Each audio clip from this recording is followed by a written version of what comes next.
Hi YouTube, today I'm drawing Cloud Strife from Final Fantasy VII. Alright, let's get into today's drawing. So, I'm starting a new sketch wallet today. Brand new, fresh. Let's get some drawing in it. So, I want to skip a page. So, I'm going to skip this front page because I want to do I want to do spreads all the way through. But I'm going to skip drawing on the back of each page because I don't want it to bleed through.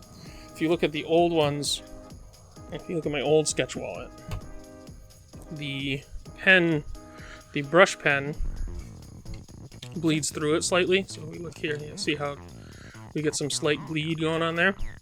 So I don't want it to bleed into either drawing, and I want them to be spread so that as I'm showing it, I can show it open with drawings on both sides. So I'll skip the first page, go into here. So we'll draw right on here. So I'm actually going to take it, lift it up a bit. I want to put something underneath the sketch wallet since it's a new wallet. I want it to kind of lay flat, or a new sketchbook. I want it to kind of lay flat. As I get more into the pages, it'll lay flatter. There we go. Right, so I'm going to start. I have a little bit of reference pulled up right here just to remind me of little points of his costume so that I can look at it and pull out what details I want to add. But I'm still going to draw him in a very cartoony style. So, but to first start, I'm just going to design the pose and sort of the shapes. I'm definitely going to do the very cartoony, exaggerated shape. So we'll do kind of a basic standing pose. So first, the line of action. And then I want to separate out the proportions. So he's going to have a large head, because that's the style I'm going in. And then the body and legs I'm going to split right in half there. So this is the body shape, and this will be the leg shape. I'll make his legs just slightly taller, give him a more heroic pose. So we'll start with the head shape. So now he's got that spiky hair going on. So I'm definitely going to want to leave some room for that. So I might want to move the head down a little bit. See more spike hair. Okay. So yeah, this was definitely one of the earlier RPGs, the original one on the PlayStation 1 that got me into the genre, which later led me to Dungeons & Dragons.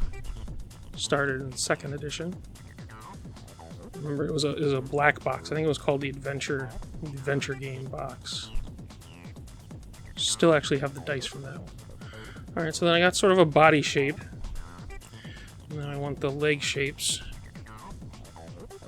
Standing up straight. So he's got his big sword. So do I want him holding it on the back or do I want to hold it in front? I think I might go in front. Have him kind of do like a noble paladin pose.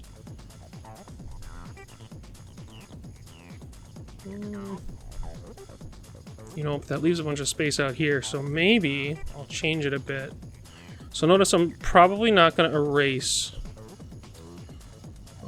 because you won't really see the blue later. So you got his like standard pose where he holds it across. You know what? That just fits the composition. So I might just do that one. All right. So we got his arm. He's gonna hold the sword. That's after his victory stance. You know what? Yep, we're going pretty generic. Maybe I'll draw him again and try and figure out a different pose. Let's see. Let's finish this one first. Alright, so we got that sort of expression. I just started the remake. I'm not too deep into it, but it's pretty fun so far. Look for an interesting expression. He doesn't have much of expressions. Maybe not until he gets his memory back. So we'll have him stoically looking off into the distance.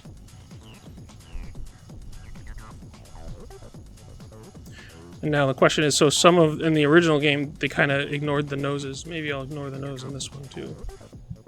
Kind of play to that aesthetic. I'm gonna give him big hands, but they won't be the block hands. And he's got his shoulder pad. And he wears sort of this large belt. And then he's got sort of poofy pants. And then boots. So again, trying to roughen basic shapes. I'm really trying to ignore the detail for the line pass because I'm just trying to roughen the basic shapes. Get them to a point where I like it.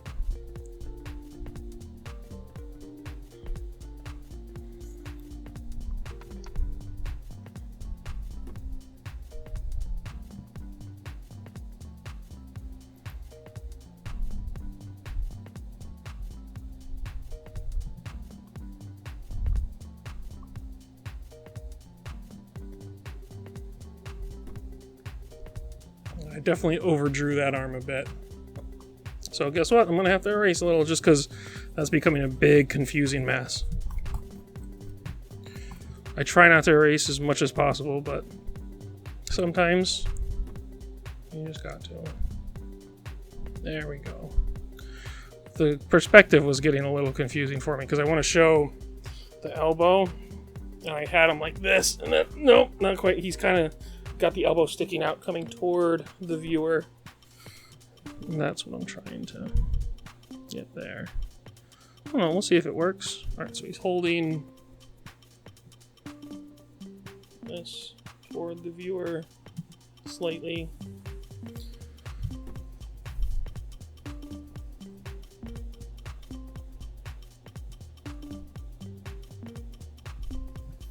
Think out the pose. Where's that thumb go?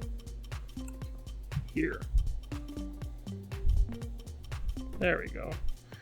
When in doubt, take the pose yourself and you'll notice things. That's something we even did back in art school.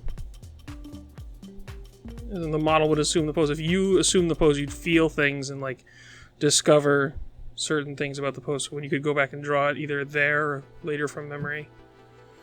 Alright, I definitely spent way too much time on the lion face, so let's go ahead, dive into the brush pen. We'll see how this turns out. Alright, so now I do want to start with the face still, but I'm not going to be able to get all the hair because his shoulder and hands kind of in the foreground, so I'm definitely going to want to go there next. So, actually, you know what, I think I'll start with the hand and then go to the face, just because it's overlapping so much of the head. I gotta get that right. Alright, so...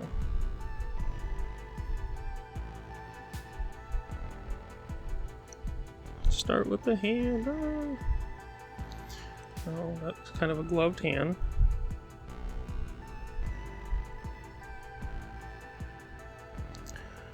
I'll vary these finger shapes.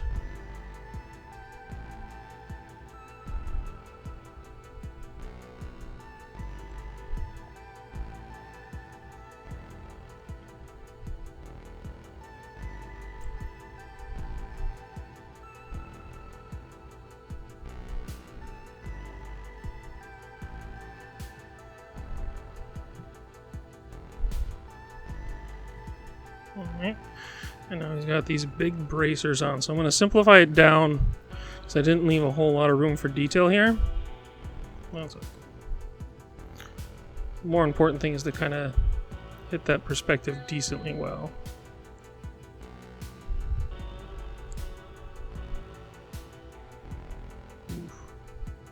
So yeah, I'm struggling here a little bit. Just as before, but now we're coming into the elbow, so he doesn't wear any padding here, so this is just going to be elbow. Alright, it's not bad. Going into back to the body. Alright, then the next thing that's overlapping is his shoulder pad.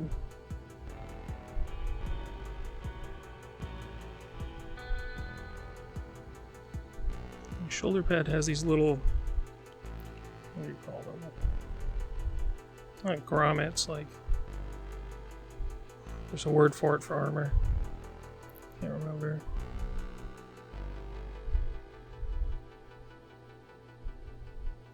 Don't even know the function. Maybe they like break swords or something when they fall on there. Should look that up. When you're drawing stuff, you should look up like what things do and get a better understanding for them. It'll help you understand and draw it better in the future. Alright, there. Ooh, I wanted to give him a skinnier motif, but I guess we're going buff, so I'm going to have to buffen up the rest of them too. Alright, so from here, we'll connect to there. But now that that's done, I can go and focus on the face. So let's see what we can do with the face here. So the hair, I want to kind of just figure out what parts of the hair are going to cover up what first. You could draw the eyes through it if you wanted to, but I'm going to try this. Try covering it up first, and then... Alright, so... now we got his lip.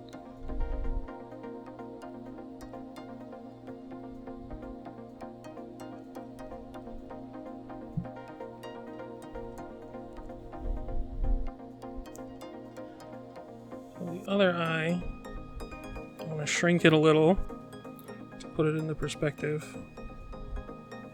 So I'm varying the width of it so that it's turning in space.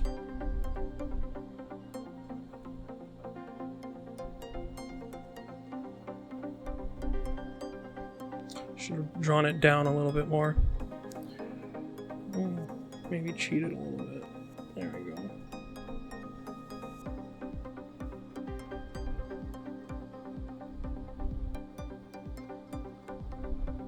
There we go, get some line variation in from the bottom there. So now I gotta decide, do I want to put a nose on? I think I do.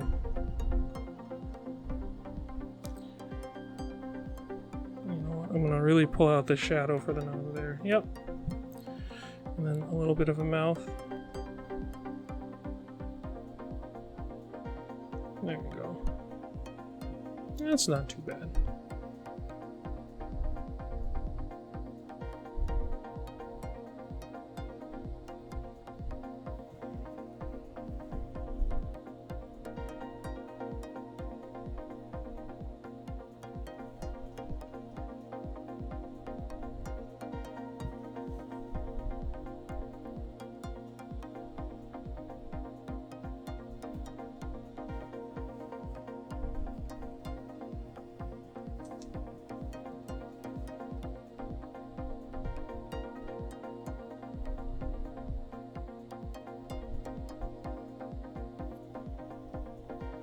Alright, so now we're going into the rest of the body. Pull up my reference again.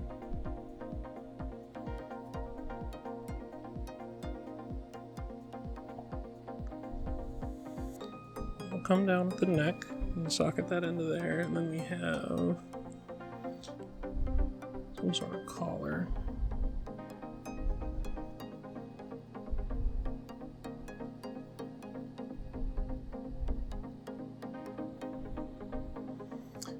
Has, looks like suspenders that connect to this thing.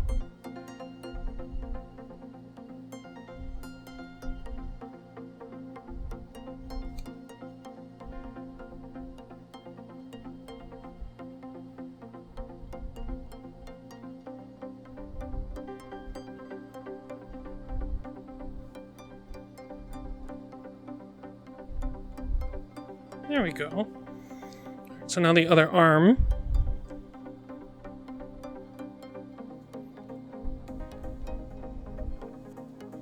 So now I made it, I was going to do it scrawny, but since I made this arm buff, we definitely got to get them to match up, so it's probably going to go up here. I'm going to try and avoid as many tangents as possible. So I don't want it to like overlap the chin, leave a little bit of that negative space in there.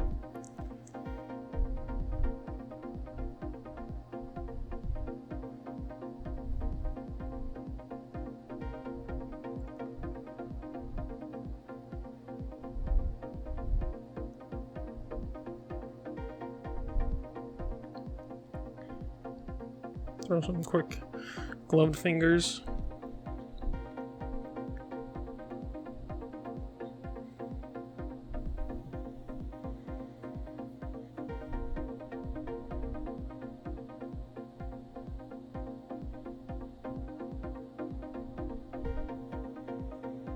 There we go. And there, I think there's a symbol on his belt. Is there? Oh, looks like it's just, at least in the remake, this is the artwork I got pulled up. There's just kind of a simplified thing there.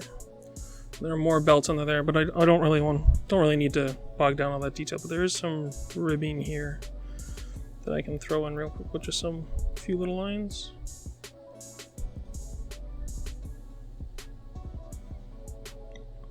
Picking up these lines for the suspenders so it separates those from the form. Alright, now I'm going to do just the baggy pants. So again, just looking for some interesting shapes and varying the line weight. Going thick to thin. And then the boots.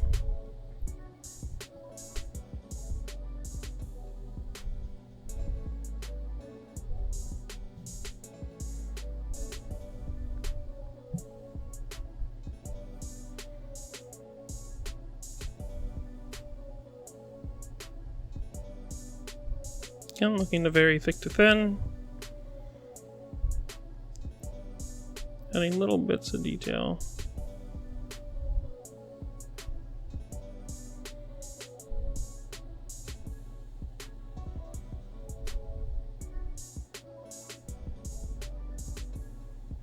Then we gotta go back and do the Buster Sword.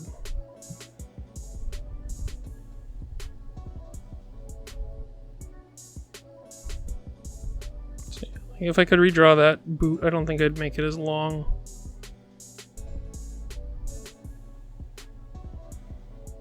Well, it's there, it's done. Alright, so now let's... Alright, so we gotta... The sword is like its own character, so let's see. No, come back.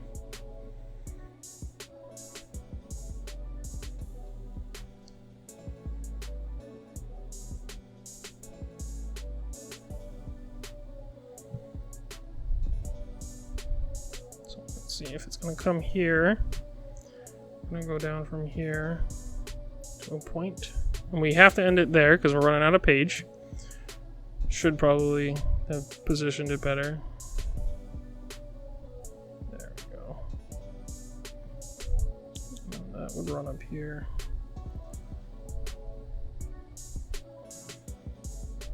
Alright, and then, so in this one, this looks like it's an action figure I'm drawing from now.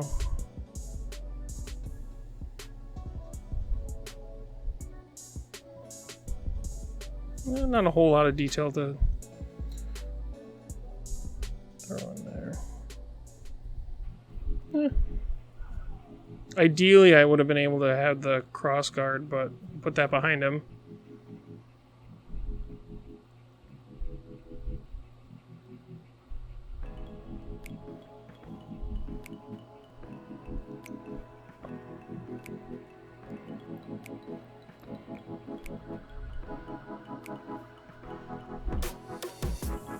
Yep. Alright, so there we are with that. Shoot a quick picture of that and then color it in. Definitely would have picked a better pose, but there we go.